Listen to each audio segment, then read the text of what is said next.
अस्सलामु अलैकुम वरहमतुल्लाहि वबरकातुहू। उम्मीद है कि आप सब खैरियत से होंगे। दोस्तों, बहुत सारे लोगों के जहनों में ये ख्याल पैदा होता है कि दीन धर्म कोई चीज़ नहीं। किसे मालूम कि आखिरी नबी मोहम्मद सल्लल्लाहु अलैहि वसल्लम तशरीफ़ लाए थे, किसे मालूम कि कुरान करीम उन्हीं पर उतारा गया, और किसे मालूम कि अल्लाह ने इंसानों की हिदायत के लिए 1,24,000 अंबिया भेजे, और किसे मालूम कि अबू बकर और उमर और उस्मान और अली रज़ी अल्लाह ताला अन्हुम की खिलाफत राशिदा कायम हुई। तो इस तरह के बहुत सारे वसाविस आदमी के जहन में आते हैं। ऐसे मौके पे क्या करना चाहिए? क्या इनसे आदमी फासिक हो जाता है और उसको तौबा और इस्तिग़फ़ार करना ज़रूरी होता है, या फिर बंदा इससे काफिर हो जाता है और उसके लिए कलिमा दोबारा पढ़ना ज़रूरी होता है? इसलिए कि इस तरह के ख़यालात ऐसे हैं जिससे आदमी को ये गुमान होने लगता है, बल्कि उसे ये यकीन होने लगता है कि मैं इस्लाम से खारिज हो रहा हूँ।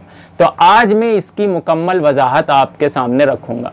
देखिए, कलाम पाक में अल्लाह तबारक व तआला ने इरशाद फरमाया, इन्न शैतान कान लिल इंसानी अदुव्वम मुबीना, कि शैतान इंसान का खुला हुआ दुश्मन है। और कोई भी शख्स ये नहीं चाहता कि जिससे मेरी दुश्मनी है वो सुकून से रहे, चैन से रहे, इत्मीनान से रहे। बिल्कुल यही हालत शैतान की है। वो कभी भी ये नहीं चाहता कि मुसलमान और दीन को मानने वाला चैन से रहे, सुकून से रहे, और उसे किसी किस्म की परेशानी और घबराहट ना हो।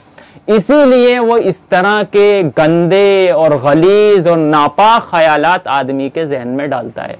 तो इस तरह के ख्यालात जब जहन में आते हैं, तो जिन लोगों के जहन में इस तरह के ख्यालात आते हैं उन्हें कभी भी मायूस नहीं होना चाहिए, घबराना नहीं चाहिए, परेशान नहीं होना चाहिए, क्योंकि इसी तरह की सूरत हाल कुछ हुजूर अक़दस सल्लल्लाहु अलैहि वसल्लम के सहाबा के साथ पेश आई कि उन्होंने भी अल्लाह के नबी से शिकायत की, या रसूल अल्लाह, इन्ना नजिदु फी अनफुसिना मा यतआज़मु अहदुना अन यतकल्लम बिही, क़ाल वक़द वजदतुमूहु, क़ालू नअम, क़ाल ज़ाका सरीहुल ईमान।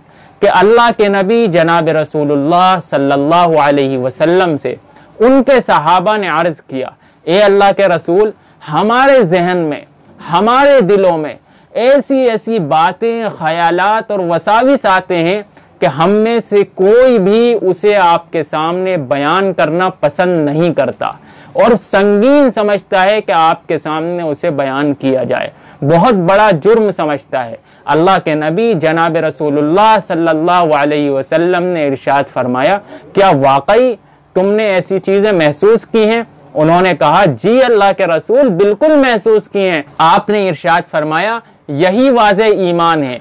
ईमान की वजाहत की अलामत यही है कि शैतान तुम्हारे पीछे पड़ा हुआ है, और शैतान के इन डाले हुए इन वसाविस पर, इन ख्यालात पर तुम बेफिक्र नहीं हो, बल्कि तुम फिक्रमंद हो और तुम इसे बुरा समझ रहे हो। यही तुम्हारे ईमान की अलामत है। दूसरी चीज़ यह है कि अल्लाह की तरफ से इन चीज़ों पर कोई गिरफ्त नहीं, कोई पकड़ नहीं। आपके जहन में जो भी ख्याल आया, अल्लाह की तरफ से उस पर कोई पकड़ नहीं। और अगर आप उसे जमा लेते हैं और उसके बारे में ही सोचना शुरू कर देते हैं, तो फिर यकीनन अल्लाह तबारक व ताला उसका मुआखज़ा कर सकता है। इसलिए कि उस चीज़ को जमा लेना और उसको तस्लीम कर लेना दिल से, ये चीज़ आदमी को इस्लाम से खारिज कर सकती है।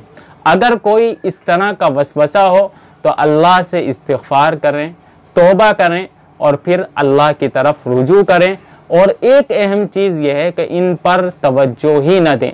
जब आप इन चीज़ों पर तवज्जो देना कम कर देंगे तो इंशाअल्लाह ये खुद ब खुद कम हो जाएंगे। उम्मीद है कि मेरी ये बात आपके समझ में आ गई होगी। वस्सलामु अलैकुम वरहमतुल्लाहि वबरकातुहू।